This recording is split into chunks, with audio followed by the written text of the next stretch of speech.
Սուրբ Գրիգոր Լուսավորիչ բժշկական կենտրոնում մահացել է 1 տարեկան երեխա։ Արմլու լրատվականը հայտնել է, որ երեխան ընկել է բազմաբնակարան շենքի 3-րդ հարկից։ Բժշկական կենտրոնից հայտնել են, որ երեխան հիվանդանոց է տեղափոխվել արդեն սրտի կանգով։ Իրականացվել են անհրաժեշտ բոլոր վերակենդանացման միջոցառումները, սակայն վնասվածքների ծանրության պատճառով երեխայի սրտի գործունեությունը վերականգնել չի հաջողվել։ Արձանագրվել է կենսաբանական մահ։ Օկուպացված հայկական Շուշիում Ադրբեջանի նախագահ Իլհամ Ալիևը հավատացրել է, թե իբր Հայաստանն ունի վառելիքի հուսալի աղբյուր, եւ այդ աղբյուրն Ադրբեջանն է։ Մեջբերում, եթե չեմ սխալվում, մինչ օրս մատակարարվել է ավելի քան 10,000 տոննա նավթամթերք։ Հատկապես ներկայիս պայմաններում, երբ շատ երկրներ բախվում են վառելիքի պակասի, Հայաստանը վառելիքի հուսալի աղբյուր ունի, եւ այդ աղբյուրը Ադրբեջանն է։ Եթե դա չլիներ, հավանաբար այսօր Հայաստանը ստիպված կլիներ բենզին եւ դիզելային վառելիք փնտրել աշխարհի տարբեր մասերում, ասել է Ադրբեջանի նախագահը։ Ադրբեջանի նախագահ Իլհամ Ալիևը բողոքել է ազգային բարերար Սամվել Կարապետյանի գործունեությունից։ Այս թեմային անդրադարձել է Ուժեղ Հայաստան դաշինքի առաջին համարը զբաղեցնող Նարեկ Կարապետյանը։ Նա մասնավորապես գրել է, որ Ադրբեջանի նախագահն ասել է, Եվրոպայի խորհրդում գործում էր մեծ հակաադրբեջանական խումբ։ Պարզվել է, որ Ժոզեփ Բորելը հարաբերություններ է պահպանել որոշ անձանց, այդ թվում միջազգային դատարանի դատավոր պարոն Օկամպոյի հետ։ Պարզվել է, որ նա ֆինանսավորվել է հայկական օլիգարխի կողմից, ով ներկայումս տնային կալանքի տակ է գտնվում Հայաստանում։ Նարեկ Կարապետյանը նկատել է, այդ որ հայ գործարարն է Հայաստանում տնային կալանքում, ումից բողոքում է թե Ալիևը, թե իր պրոքսի Փաշինյանը։ Եվրոպական միությունը Հայաստանում կտեղակայի հիբրիդային սպառնալիքների դեմ պայքարին ուղղված առաքելություն հայտարարել է Եվրամիության արտաքին գործերի եւ անվտանգության քաղաքականության հարցերով բարձր ներկայացուցիչ Կայա Կալասը։ Մեջբերում, մենք նաեւ համաձայնության են գալու Հայաստանի համար նոր գործընկերային առաքելության շուրջ, պայքարելու հիբրիդային սպառնալիքների եւ արտասահմանյան տեղեկության մանիպուլյացիայի ու միջամտության դեմ, որոնց նրանք իրականում բախվում են։ Մեջբերման ավարտը։ Մուլտիգրուպ կոնցեռնի կազմում գտնվող մի շարք ընկերությունների աշխատակիցներ միաժամանակյա ակցիաներ են անցկացնում ձեռնարկությունների մոտ, նախաքննական մարմնից պահանջելով բացել կապարակնիկները եւ թույլ տալ իրենց աշխատել։ Կոտայքի մարզում Մուլտիստոուն ընկերության աշխատակիցները պատրաստվում են գնալ քննչական կոմիտեի Կոտայքի բաժին։ Մի ներկա պահին մենք սպասում ենք մի կես ժամը 5-10 րոպե, եթե չէ բոլորս միասին բարձրանալու ենք Աբովյանի քննչական կոմիտե, որտեղից որ կապարակ ընկվել է։ Ըստ դրան արդեն մենք մեր քայլերը, եթե պատասխան չստացանք, կարող է վիշտենք Երևան-Սևան մարյուղին փակենք։ Բողոքի ակցիան իրականացնում նաև Երևանում։ Արարատ կոնյակի գինու օղու կոմբինատի աշխատակիցները պնդում են, կապարակնքումից հետո արդեն 1 շաբաթ է անորոշ վիճակում են հայտնվել, վարկեր ունեն վճարելու, անձնական ծախսեր, սակայն հայտնի չէ, թե երբ կվերականգնվի իրենց աշխատանքը։ Սպասում են, սակայն ոչ մի պատասխան։ Ժողովրդի պահանջն է, որովհետև տնօրենին մոտենում են, տնօրենը ոչինչ չի կարողանում պատասխանել։ Ժողովրդի պահանջն է, որովհետև բոլորը վարկերի մեջ են, պետք է աշխատեն, անպայման զավոդը պետք է բացվի, որովհետև առաջինը պետք է մտածել ժողովրդի մասին, ժողովուրդը շատ վատ վիճակում է, բոլորը բանկերում խնդիրներ ունեն, բոլորը մի հոգին 3 բերան է կերակրում, եւ այս անպայման պետք է այս հարցը բարձրացվի, որտեղ 1 շաբաթ չենք աշխատում եւ պարզ չի ինչքան պետք է փակվի զավոդը։ Իմ խնդրանքն է, որպեսզի մեզ լսեն, ժողովրդին աջակցեն,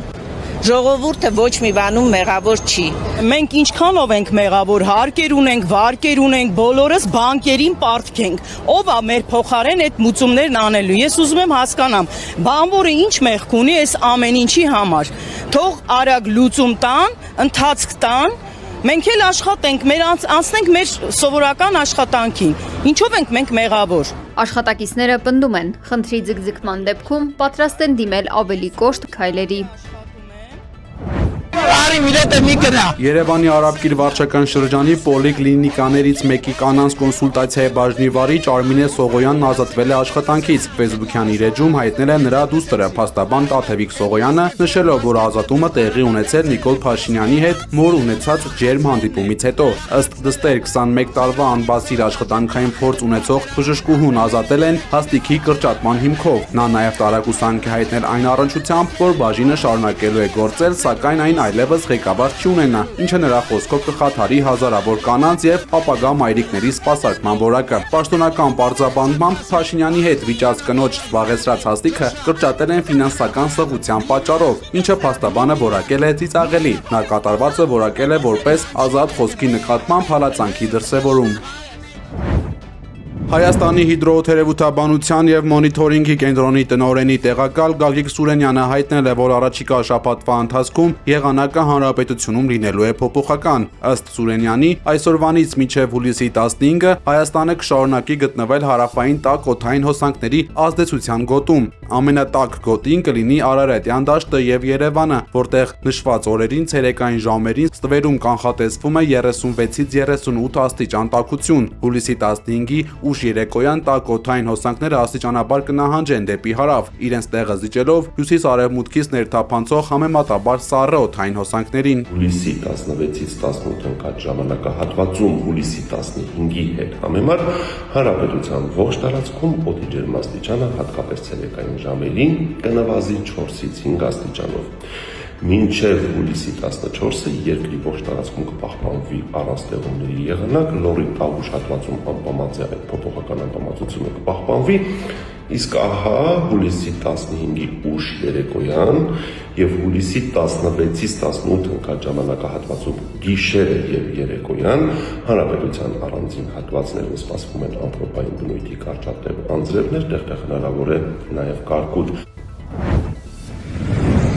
ԱՄՆ-ի հարվածների տակ են հայտնվել Իրանի 13 քաղաքներ։ Պայթյուններ են որոտացել Հորմուզի նեղուցի շրջանում եւ տարբեր քաղաքներում՝ Բանդար Աբաս, Քերմանշահ, Քեշմե եւ Ավազ քաղաքներում։ Իրանն ի պատասխան բալիստիկ հրթիռներ եւ ԱԹՍ-ներ է արձակել միանգամից մի քանի ամերիկյան ռազմաբազաների ուղղությամբ։ Հորդանանում ԱՄՆ-ի ռազմակայանում վնասվել են զինամթերքի պահեստները եւ վառելիքով լի տանկերը։ Բահրեյնի Շեյխ Իսա ավիաբազայում ոչնչացվել են ուղղաթիռների տեղ սպասարկման վայրեր, ԱՄՆ անօդաչու թռչող սարքերի կառավարման կենտրոններ եւ թիրախներ։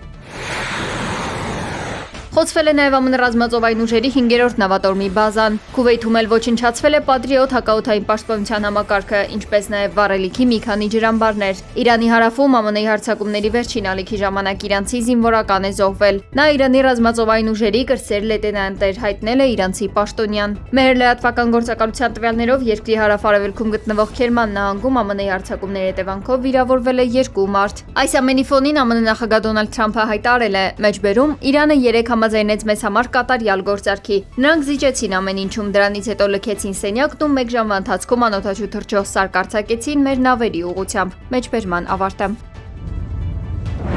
این موضوعات هیچ وقت موضوع مذاکراتی ما نبوده. Ամերիկացիները խաբել են առաջին իսկ օրվանից, հայտարարել է Իրանի արտգործնախարարության խոսնակ Էսմայիլ Բաղային։ Մեջբերում ԱՄՆ-ն հրահրելով տարածաշրջանի երկրներին փորձել է շրջանցել Հորմուզի նեղուցով ամտանգանցումը, խախտելով փոխանցման հուշագրի 5-րդ հոդվածը եւ վտանգելով տարածաշրջանում նավագնացության անվտանգությունը։ Մեջբերման ավարտը։ Բաղային շեշտել է, որ Իրանը կդադարի կատարել հուշագրով ստանձնած պարտավորությունները, մինչև ԱՄՆ-ն չվերադառնա պայմանավորվածությունների կատարմանը։ Մենք ի սկզբանե խոսել ենք պարտավորության դիմաց սկզբունքի մասին։ Եթե մյուս կողմը կատարի իր պարտավորությունները, մենք նույնպես կկատարենք մերը, ասել է Բաղային։ طرف هم در نظر داشته باشید که Իրանը հարվածել է Քուվեյթի եւ Իրաքի սահմանին գտնվող 3 անցակետերի, հայտնել է Քուվեյթի պաշտպանության նախարարությունը։ ԻՀՊԿ-ն հայտնել է, որ 4 Ֆաթեհ 110 հրթիռ են արձակել հրթիռային կայանքների վրա, որոնք պատրաստվում էին կրակ բացել Իրանի ուղղությամբ։ Իրանական անօդաչու թռչող սարքերը նաև անջատել են Քուվեյթում գտնվող նոր ամերիկյան բազայի կապի համակարգերը եւ փակել մուտքի ճանապարհները։ Նախնական հաղորդագրությունների համաձայն իրանական հարձակման հետևանքով զոհվել է մի քանի ամերիկացի զինվոր։ Ավելին հարվածներ են հասցվել Պարսից ծոցում գտնվող Քուվեյթի նավթային ընկերության ծովային հորատման հարթակներին։ Հարձակման հետևանքով վիրավորվել է 1 աշխատակից եւ վնասվել են բազմաթիվ սարքավորումներ։ Իրանի արտգործնախարարությունը ամերիկյան հարվածների ֆոնին Վաշինգտոնին մեղադրել է միջազգային իրավունքի խախտման համար։ Պատերազմը դադարեցնող համաձայնագրի ստորագրումից ընդամենը 25 օր անց ԱՄՆ-ն բացահայտորեն խախտել է համաձայնագրի գրեթե բոլոր դրույթները։ Հարձակվելով Իրանի տրանսպորտային ենթակառուցվածքների, ձկնորսական նավերի, բեռնանավերի, օդերևութաբանական օբյեկտների եւ շինությունների վրա, ԱՄՆ-ն իրականացրել է ռազմական հանցագործությունների ամենածանր գործողությունները։ Մեջբերման ավարտը։ Նախարարությունում կրկին հիշեցրել են, որ Իրանի դեմ հարձակումների ցանկացած աղբյուր Թեհրանը դիտարկի որպես պաշտպանական հարվածների օրինական թիրախ։ Իրանի Իսլամական Հանրապետության փոխարտգործնախարար Քազեմ Ղարիբաբադին իր հերթին կոչ արել խորհրդարանին կամ նպատակահարմարության խորհրդին ընդունել օրենք, որը երաշխավորում է վճռական պատասխան երկրի գերագույն առաջնորդի կամ բարձրաստիճան զինվորականների ու պետական պաշտոնյաների դեմ մահափորձի ցանկացած փորձի համար։ Ուկրաինայի զինված ուժերի անօդաչու թռչող սարքի արձակման հետևանքով Իստրայի Պիոներսկոյի անվանում զոհվել է 3 մարդ, եւս 3-ը վիրավորվել։ Հրդեհը բռնկվել 5 առանձնատներում։ Սոլնեշնոգորսկում բազմաբնակարան բնակելի շենքի վրա ԱԹՍ ընկնելու հետևանքով տուժել է 2 մարդ։ Մոսկվայի շրջանի ուղղությամբ թռել է ավելի քան 350 ԱԹՍ, մեծ մասը ոչնչացրել են հակաօդային պաշտպանության ուժերը։ Ռուսական զինուժը պատասխան հարձակում է իրականացրել ուկրաինական մի քանի խոշոր օբյեկտների թիրախավորելով։ Այս անգամ եւս հարձակման թիրախումներ գրաված է եղել մայրաքաղաք Կիևը։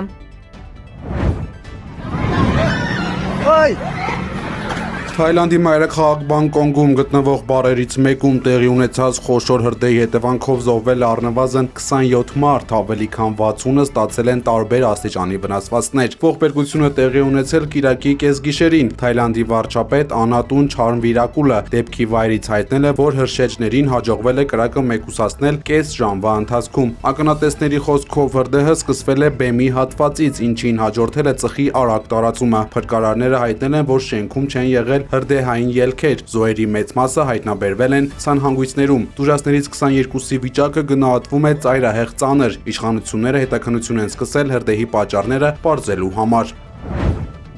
Եվրոպական մի շարք երկրներում ավելի քան 10,000 մահվան դեպքեր են գրանցվել հունիսի վերջին ռեկորդային շոկի պատճառով։ Պաշտոնական վիճակագրության համաձայն մահերի ճնշող մեծամասնությունը ավելի քան 9,000 է, գրանցվել է 65 եւ ավելի բարձր տարիքի մարդկանց շրջանում։ Ծայրահեղ շոկը կարող է մահվան պատճառ դառնալ, առաջացնելով ջերմային հարված կամ սրելով սրտանոթային եւ շնչառական հիվանդությունները։ Առավել խոցելի խմբում տարեցներն են։ Գիտնականները նշել են, որ հունիսի վերջին գրանցված շոկի ալիքը գործնականում անհնար կլիներ առանց մարդու գործունեության պայմանավորված կլիմայական փոփոխության, որը շոկի ալիքները դարձնում է ավելի հաճախակի եւ ինտենսիվ։ Տվյալները հավաքագրվել են եվրոպական 27 երկրներից։ Մահացության հատկապես բարձր մակարդակ է գրանցվել Բելգիայում եւ Ֆրանսիայում, չափավոր Իսպանիայում, Նիդերլանդներում, Գերմանիայում եւ Շվեյցարիայում։